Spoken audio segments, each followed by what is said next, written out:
ప్రభాస్ గారు నేను same colour షర్ట్లు వేసుకుంటాం, black colour. We love black. Minimum 100 కోట్లు ఏంది సినిమా తీయలేనయ్యా, అది నా బలహీనత. ఇప్పుడు ఇలా మన హీరో ఎంట్రీకి మినిమం 100 మందిని వేసేయాలి, లేదా జనం నచ్చదు.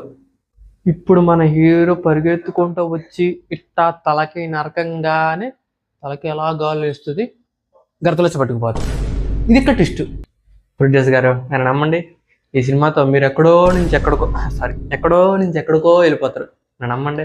అరే ఇప్పుడు మంచి ఎమోషనల్ సీన్ ఏంటంటే హీరోయిన్ చచ్చిపోద్ది, హీరో ప్రేమగా వెళ్ళి హీరోయిన్ వాళ్ళకి ప్రపోజ్ చేస్తాడు. ఇది ఎమోషనల్ సీన్. ఎలా ఉందిరా హీరో గారు? ఇప్పుడు సీన్ ఏంటంటే మీకు మీ అమ్మగారికి మంచి ఎమోషనల్ సీను, ఇక జనాలు ఏడుస్తున్నారు, ఇక ఎమోషనల్ అయిపోయారు అనుకునే టైంకి సీన్ మారిపోద్ది. అక్కడ హీరోయిన్కి మీకు మంచి డ్యూయట్ సాంగ్ ఏంటంటే రంగోలా గోలా గోలా గోలా పిల్ల నీ వల్ల అని ఇలాంటి ఒక మంచి డ్యూయట్ సాంగ్ ఇక సెట్. సినిమా 100 కోట్లు. ఈ క్లైమాక్స్ ఎలా ఉండాలంటే ఇప్పటిదాకా ఇలాంటి క్లైమాక్స్ ఎవరు చూసుంటారు. లాస్ట్లో ఏంటంటే చచ్చిపోయిన హీరోయిన్ దేవులా మారి వచ్చి హీరోయిన్ చంపేసింది. ఇక్కడితో సినిమా ఏండు రా. హీరోయిన్ క్యారెక్టర్ అక్కడ నడిచాడా వెళ్తా కానీ 5 గంటలు రండి మాకు మ్యాచ్.